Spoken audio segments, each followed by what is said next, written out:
But we had a big announcement, everyone. Coming to Tuesday nights, we got the debut of blank. The former TNA heavyweight champion showed up, according to Vic Joseph. And then, just to add more fuel to the fire, his YouTube clip appears. A new superstar emerges in shocking moment. I love these. I love that they not only are changing the name, but they don't have the new name ready for public unveiling yet either. So we've got to dance around the naming. Vic Joseph has to do like Human Twister as he's trying to describe. That's the former TNA heavyweight champion. Oh my goodness. They might have a name, but it wouldn't necessarily you wouldn't necessarily say it on the first night, right? Because I don't know, like let's say his name is like, Mike. Because everyone's going to shit on the name no matter what it is. Yeah. It's going to be, okay, he's from New York, so let's spin the wheel on famous athletic figures. It's Mickey DiMaggio. That's Mickey DiMaggio. Not sure if that would fit like Mike Santana as well. But I'm sure they will come up with something. But it is certainly a sign that he's probably not going to have the same name, even though he did come out to music that does say Santana at the beginning. I don't think that necessarily means much. So yeah, it's Tito. His new that's Tito Martell. Tito Martell.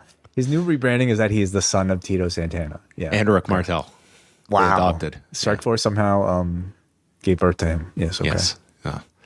Well, we will find out what his name is. But this is how NXT concluded on Tuesday night after Tony D'Angelo retained the title over Naraku.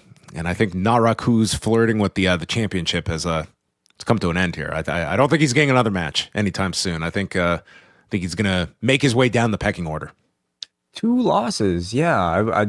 To me, almost a little surprising. Like, I thought they could have done the title change here, but, like you got like Mason Brook, maybe, next in line for, other than Mike Santana, of course, so like maybe a Tony D versus, like maybe more heels, in line for him, but also like Mike Santana feels, yeah, I don't know. Who do you see? Oh, I think this is going to be the match probably at that Heatwave show that goes against All In. I think they're going to do D'Angelo and Santana. I think that's the next big title match, and I don't see them doing that one on TV. I imagine they save it for that doubleheader show against. Yeah, it's AAA and Heatwave that are up against All In London. And then the Worlds Collide is the one against All Out. I've got to keep all these counter programming shows in order. Right. Okay. And so what do you see for Naraku? Well, you still have everybody. In NXT? Everyone is expecting Hiromu at some point to be popping up, and it would be a natural that he is aligned with Hiromu, who will. What will his name be? Great question. Oh man, let's get out the Yomiuri Giant legends. It's going to be Ichiro. I wouldn't don't go there. Yeah, something that'll be. Well, I was going to say Ichiro Suzuki, famous Japanese baseball player. Okay, played for the Yankees. I know.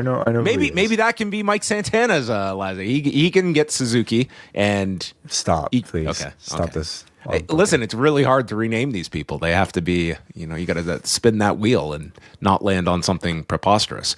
I don't know, because I really thought Naraku would get some run with this belt, but they're going to continue with D'Angelo. I mean, I think Naraku will have a position. Just watching this show, I mean, on the women's division is in very good shape, but I think on like the men's side, like they've got some good players. I think Naraku is like one of the best performers on the men's side. Like it really shines when he's in, and he did not stand out in a big way in New Japan until everyone was reminded how great this guy was on his way out. But in a less of a deep end of the pool here in NXT, I think he stands out as like he's a really good presence, and character wise, I think he's made the shift pretty well so far. I don't necessarily see superstar attached to this guy, but it's certainly adaptable to U.S. weekly television. I agree. I mean, let's keep in mind this is largely, a roster full of people that are like almost like some of them brand new Cartoon characters, professional mainly. wrestling. And here we're talking about a guy who has like, been in Wrestle Kingdom, like main events and multiple G1s. Like he's been in there with the greatest wrestlers like of our generation. And so in ring, I feel like it's a low bar for him to clear, but it does like, give you a bit of appreciation for like how good he is, but also the character. I mean, he's also had more experience playing this character than this entire roster. So he stands out there.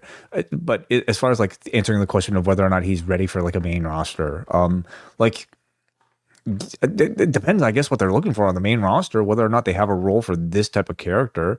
I would still say at this point, it's still Danhausen.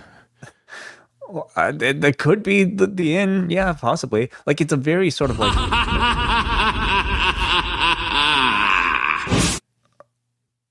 my God. Who's that again? That was him. Okay. Sometimes I confuse whether or not that's like confuse that with your Vince. So did you have the Vince left for comparison's sake? Not in this channel, no. Okay. I don't, unfortunately. I don't want to screw everything up here. Okay. Anyway, he's very one-dimensional right now, but that's sort of like maybe the point. Like the guy's name was Evil, for crying out loud. He should be full of any more depth than just simply being really, really evil, right? Bad. Yeah. So I just don't know though if like the main roster at this point in 2026 like sort of like has positions on the higher end of their like card for a one-dimensional cartoonish character like this. Other notes from the show, Natty lost her rematch to Jada Parker after Thea Hale took the towel from Nikita Lyons and Carmen Petrovich and threw it in with the referee's back turned, and he just saw the towel and he just had to call it off. Now, I will give them this credit. They at least did have the referee's back turned and they just see this towel and it's like an alarm goes off. But then afterwards, like Jada Parker is like thanking Thea Hale. I was like, what a bullshit win you were just handed here by this towel. And you're like, thank you. Thanks for doing this. I'm like, this is not a moral victory. This is like you completely skirted to a victory here. I found this to be a bit of a ludicrous ending, but I guess now we have the rubber match. Maybe just thanking her for like coming out to at least try to nullify, the 3-on-1 advantage on the outside. So, not the first time my heart has been screwed. I know. I think everyone took their way back. One of your favorite match endings ever. Absolutely. Yes. Mm-hmm. Yes. Reina Volcan, the former Nikki Blackheart, defeated Skylar Gray, murdered her with the Natural Disaster, which is her torture rack finish. And we have got the return of the NXT Underground coming in 2 weeks when Kendall Gray will defend the title against Lola Vice, who is undefeated in the Underground. So in the next 2 weeks, folks, Brock Lesnar undefeated in Hell in a Cell, Lola Vice undefeated in NXT Underground. Maybe a towel will get thrown in this one. I don't know if that would stop the match, would it? Maybe. Keep Thea Hale away. Maybe both those streaks are about to end. Certainly I don't see the title reign ending here for Kendall Gray here. Yes. Beyond that, it was did you happen to see that the match brought to us by KFC Popcorn Chicken is coming next week? Shiloh Hill and Tristan Angels. They're so good at subtly working in product placement. I really love how you just at the end of the segment, you have to wonder, oh, wait a minute. Were they eating KFC popcorn chicken? Because boy, I would, it's, yeah. So like these were the high points of NXT. Okay. There weren't a ton of talking points coming out of this. I think it's one thing for like NXT to like be really bad at this and like to be really obvious at like this sort of like attempt at product placement where it was just like, it was like Robert Stone, like, I don't know, like literally saying, I'm about to eat, I can't wait to eat this KFC popcorn chicken, like something to that effect. And Shiloh Hill comes in, are you going to eat that KFC popcorn chicken? Like, it was really bad, really awful. You better hurry because it's only around for a limited time only. But when they try to do this sort of shit on the main roster, it's not that much better. Like, so it's just this type of stuff is just bad all around. But I mean, they're just here to collect a check, aren't they? Good ad rates. So you really want to drive those ratings. So we now, next week we will also have, in addition to Shiloh and Tristan over KFC Popcorn Chicken, we will get Lizzie against Izzy, which I think is like the prime reason that these two are paired together because their names rhyme. And Miles Bourne against the now 100% Cam Hendricks for the NXT North American Championship. That is all coming up. It's July on the Post Wrestling Cafe, and that means our extensive G1 coverage begins starting July 11th. We're going to have reviews of every single G1 card right up to and including the finals in the middle of August. Plus, Rewind Away takes a look at 2 episodes of Heels. We're also going to be going back to 2005 for a review of WrestleMania 21, and it is the start of our double shot episodes covering this season of Dark Side of the Ring. Plus, we are going to dive into the 3rd season of WWE Unreal. All that and so much more can be yours by signing up to the Post Wrestling Cafe. It gets you XL editions of Rewind to Raw, Dynamite, and SmackDown, Collision Course on a weekly basis, MCU later, and so much more.